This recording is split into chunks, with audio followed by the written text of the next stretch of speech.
Hi, I'm John Krutoff. I'm here to show you a few things about PebblePad today. PebblePad is an e-portfolio platform, but it also contains an incredibly useful tool called Workbooks. And workbooks work exactly what you imagine they might be. They're digital forms of what you might give in a workbook. So these things are simply forms that can help guide reflection and reflective practice, or they could be more specific to your particular teaching needs. So both of those cases we'll cover today. I'll show you a little bit about PebblePad itself because it's likely that you're not very familiar with that tool, and hopefully you'll get a lot out of this. So without further ado, here we go.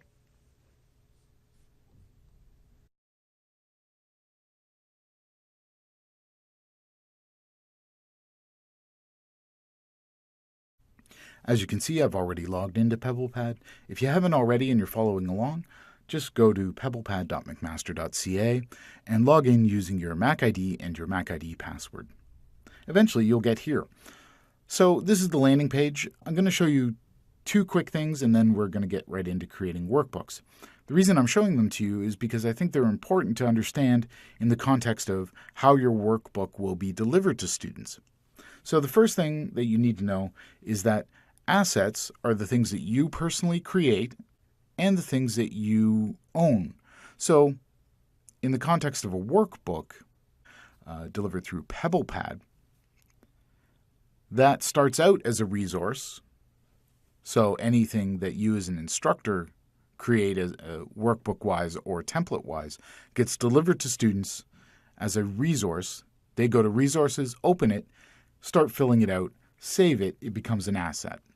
So that's important for you to know because students often get confused. I'll show you some techniques in the workbook side that actually help students become less confused with what version of the item they're using. So I'll show you that in a few seconds.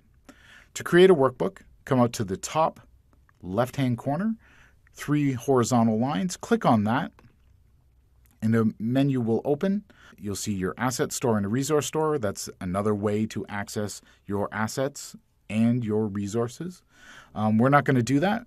We're going to scroll down further and go to Get Creative and click on Get Creative, and then scroll down again and then click on Create a Workbook. So you'll see that workbook and template were right next to each other, and a workbook is essentially multiple templates. A template is simply a web form.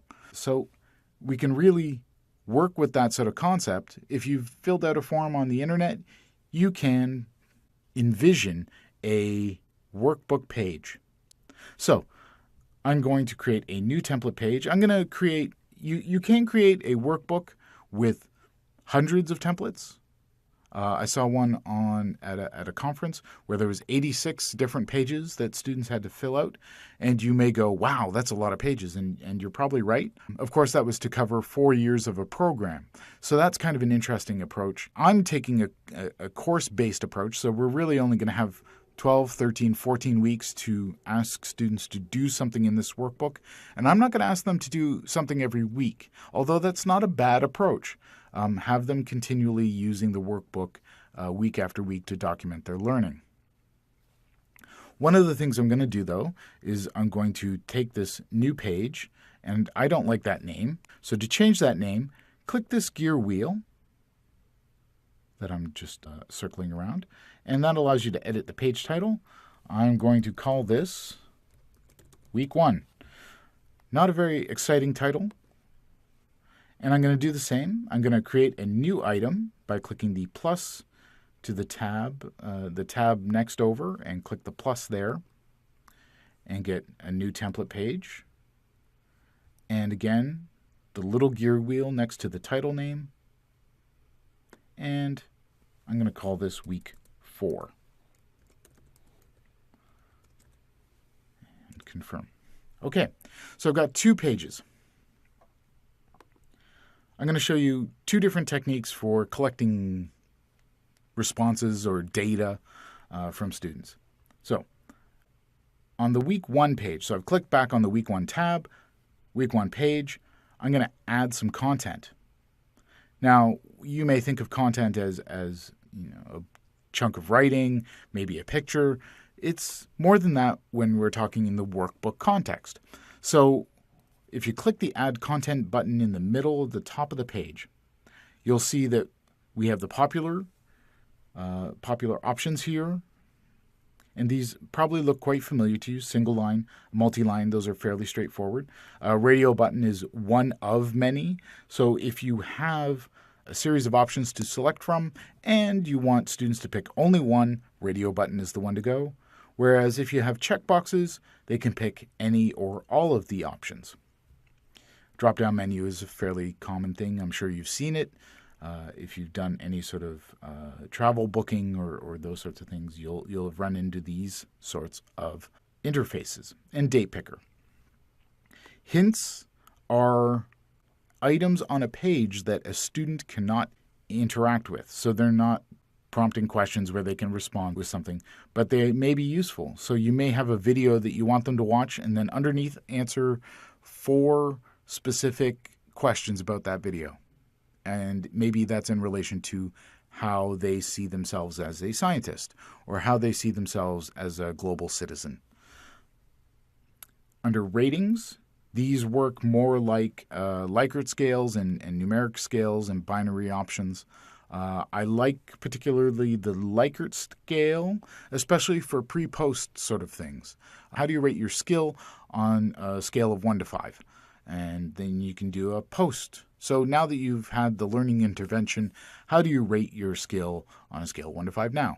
And the lovely thing about PebblePad is it can provide you a report that gives you that information that you can then parse out across your entire class. Tables are exactly what you imagine they might be. You can have a table with column labels, row labels, column and row labels, or just one big individual cell.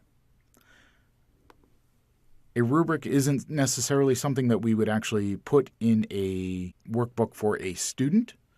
However, you can create a rubric table that you can assess things with. We'll talk about that in a future video. Capabilities are much more about skills. So there's an evidencing option. So if you say to somebody, here's my workbook on your basic nursing skills, and I want you to prove to me that you can wash your hands properly. You can ask them using perhaps the numeric button on a scale of 1 to 5. Rank how you would wash your hand washing ability.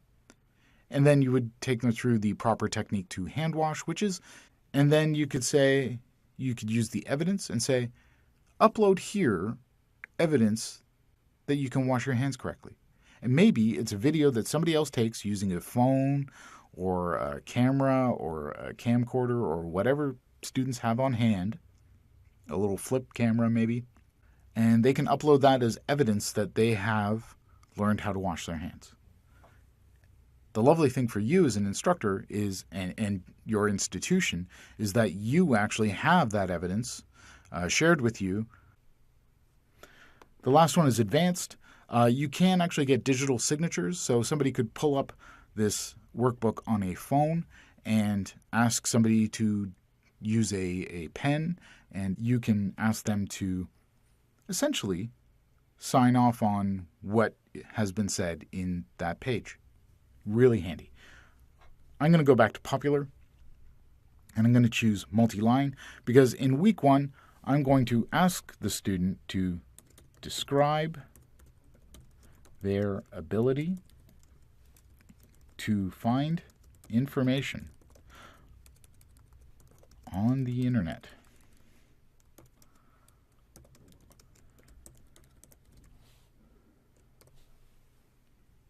Now, if I wanted to, I could follow up with a series of other questions. I'm actually going to do one more. I'm going to do a ratings.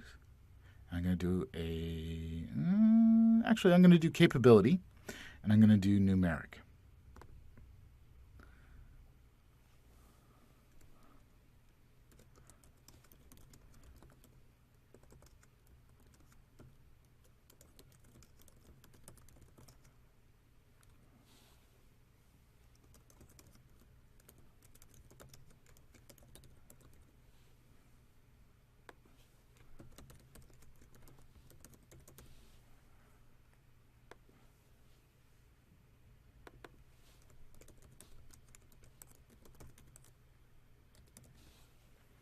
You'll notice also that underneath here there is an evidencing option.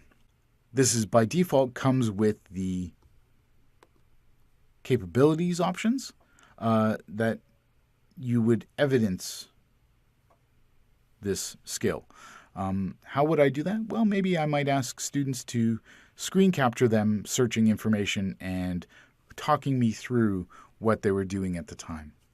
The reason I'm asking this in week 1 is I'm setting this up in a pre and a post kind of engagement style. I'm going to ask them this question actually before they really get into any learning. So I can use this as a sense of where they are at a base level. I'm going to now flip over to, I'm going to actually get out of the add content, and I'm going to go up to the tabs and select week 4. On week 4, they're going to have already gone through a series of interventions or lessons, and they're going to have learned some things about searching the internet. I'm going to ask them to fill in a table. So I'm going to pick a columns only table. I'm going to call this skills inventory. Notice PebblePad tells me you haven't saved. Please save. So I'm going to save and give it a title. I'm going to call this Searching Workbook.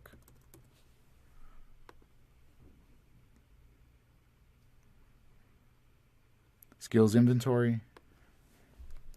Name of skill. And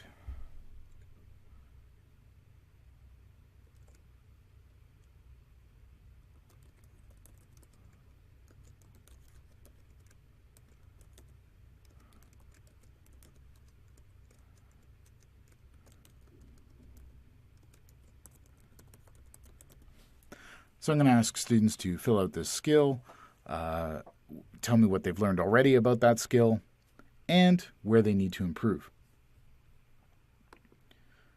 Essentially, I'm asking really the same thing on 2 different pages in 2 different ways. So I'm opening the properties for this skills inventory. So I'm going to highlight the chunk, the content block, and click Properties. There we go. And I want this to use repeating rows because I don't know how many skills students will have or what they will, they may need multiple skills, or some may need 3 lines, some may need 7 lines. So what I did was I highlighted the block that had the table, went to the block option, scrolled down to repeating rows, and clicked Use Repeating Rows. I'm done with that. So once I've hit save, I've done creating this workbook. Now, if you want to preview this workbook at any time, there's a button at the top in the right-hand corner labeled Try This Workbook. Click it, and it will show you exactly what the students will see.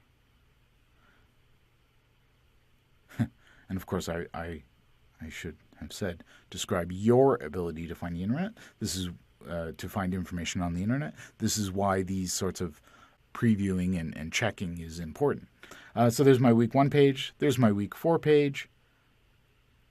I can enter a skill here and enter the learning date and how I'm going to improve. And you can see that it's already created a second line for me. I can choose to delete this line if I don't like it. And again, I can go back here and try out this. And I can select 3. And I've chosen 3, enter my justification, and then click Confirm. And then if I come back later, I can choose 4. You're going from 3 to 4. Please enter your reason why. That's one of the reasons I really like this system, is that it actually can sort of track this capability over time. So I hope you learned a lot watching me build a workbook.